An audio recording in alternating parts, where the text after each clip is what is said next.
असं सर मागे ते महत्वाचं काय विचारतात वकील मागे पण सर जो आपल्याकडून दावा करण्यात आला कपिल सिब्बल यांच्याकडून पक्ष पळवण्यात आला आणि याच्यामध्ये भाजपचा पण रोल आहे बघा. प्रत्येक कृती बेकायदेशीर, प्रत्येक कृती घटनेतल्या 10व्या शेड्यूलनुसार कोणतंही आणि परिच्छेद 2 जे संविधानामध्ये आपल्या आहे हे सगळे डिस्क्वालिफाय होतील, हे सगळे बरखास्त होतील. शिवसेनेचं चिन्ह आणि मूळ शिवसेना ही त्यांच्याकडे अत्यंत बेकायदेशीरपणे सोपवलेली आहे. कोणताही नियम, कोणताही कायदा आणि कोणतंही संविधानातलं कोणत्याही सेक्शननुसार काम झालं नाही. हे आज कपिल सिब्बल यांनी मुख्य न्यायाधीशांच्या पीठापुढे विधानसभा अध्यक्षांची महत्वाची जबाबदारी होती पण त्याचा संजय सर एक हिंदी में संजय सर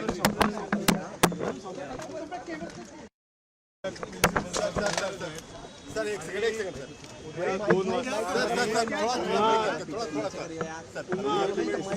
क्या कर रहे हो?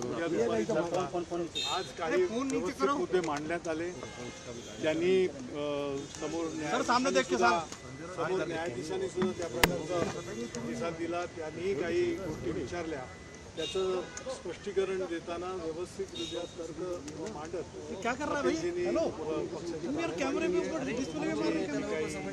याचिका प्रलंबित आहे सर्वोच्च न्यायालयामध्ये, त्याची सुनावणी आता उद्या दुपारी पक्षाच्या बहुमतावर पण विचारणा केली की बहुमत पण तपासावं लागणार आहे. पक्ष, ओरिजिनल पार्टी आणि लेजिस्लेटिव्ह पार्टी याच्यामधला फरक हा कशा रीतीने आहे, वेगवेगळ्या पद्धतीने तो अधोरेखित करण्यात आला. आणि ओरिजिनल पक्षाचे जे अधिकार आहेत ते कुठचंही पाऊल घेताना, कुठचीही नेमणूक विधिमंडळाच्या पक्षाच्या नेमणुकीत सुद्धा पक्षाच्या असलेल्या घटनेमध्ये पक्षाने ठरवलेल्या चौकटीमध्ये त्या होतात आणि त्याला मान्यता ही सर्वसाधारणची मान्यता असते.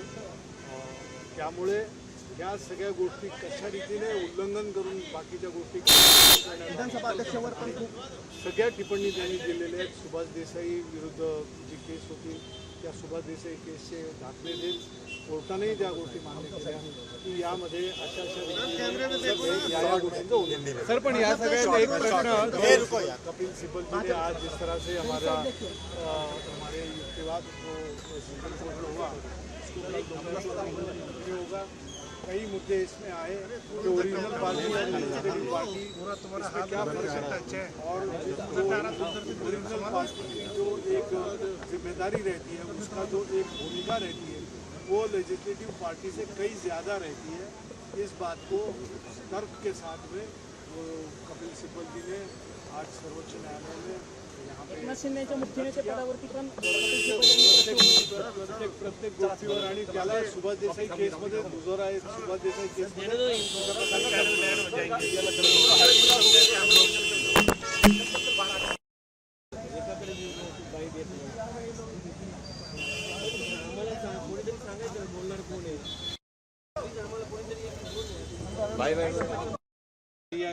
तुम्ही संपूर्ण युक्तिवाद ऐकलाय.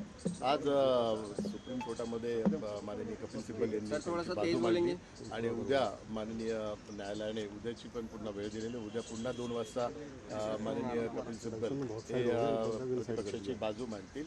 आज विशेष करून या 2-3 मुद्द्यांवर चर्चा झाली की इलेक्शन कमिशनचं सिम्बल जे देण्याच्या संदर्भातलं आणि पॉलिटिकल पार्टी आणि लेजिस्लेटिव्ह पार्टी याच्या संदर्भात चर्चा झाली. आणि त्यांनी जे पॉलिटिकल पार्टीला रेकग्नाइज केलं ते त्यांनी 15 थ्रू त्यांनी त्यांचं सबमिशन केलेलं आहे. परंतु तसं नाही, इलेक्शन कमिशनने जे रेकग्नायझेशन दिलेलं आहे ते दुसऱ्या कलमाच्या आधारे दिलेलं आहे आणि सिम्बल अलॉट करताना जे पॉलिटिकल पार्टीचं वोटिंग पर्सेंटेज आहे ते वोटिंग पर्सेंटेज काउंट केलं जातं आणि त्या संदर्भात या संदर्भातले आर्ग्युमेंट झाले. आणि पॉलिटिकल पार्टीचं लेजिस्लेटिव्ह पार्टीचं जे मेंबर्स आहेत ते पण पॉलिटिकल पार्टीचे एक प्रकार मेंबर्सच असतात. त्यामुळे ते पॉलिटिकल पार्टी आणि लेजिस्लेटिव्ह पार्टी ही वेगळी होऊ शकत नाही.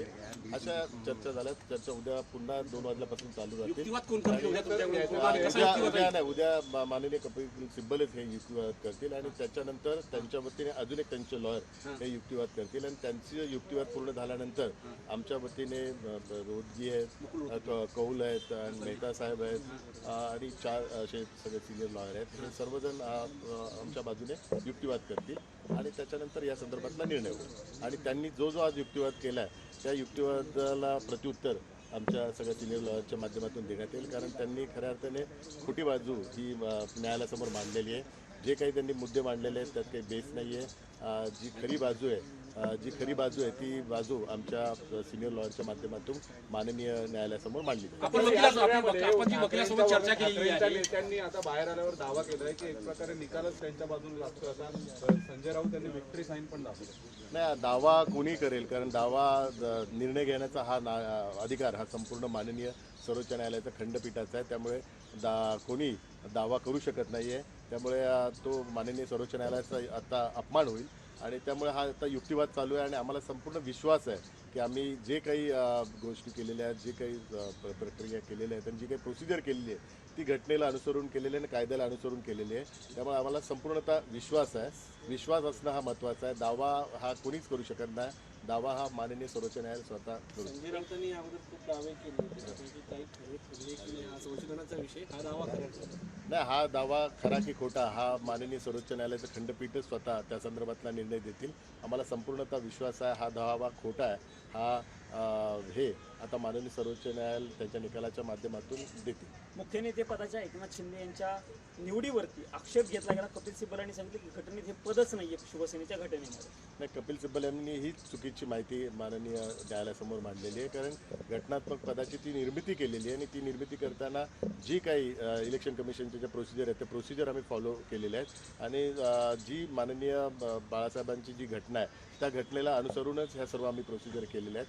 त्यामुळे आम्हाला संपूर्णतः विश्वास आहे माननीय इलेक्शन कमिशनने जो निर्णय घेतलेला आहे तो निर्णय योग्य आहे, घटनेला अनुसरून आहे आणि घटनेचाच विजय होईल आणि इलेक्शन कमिशनच्या नियमांचाच विजय होईल. धन्यवाद. हिंदी हिंदी हिंदी हिंदी हिंदी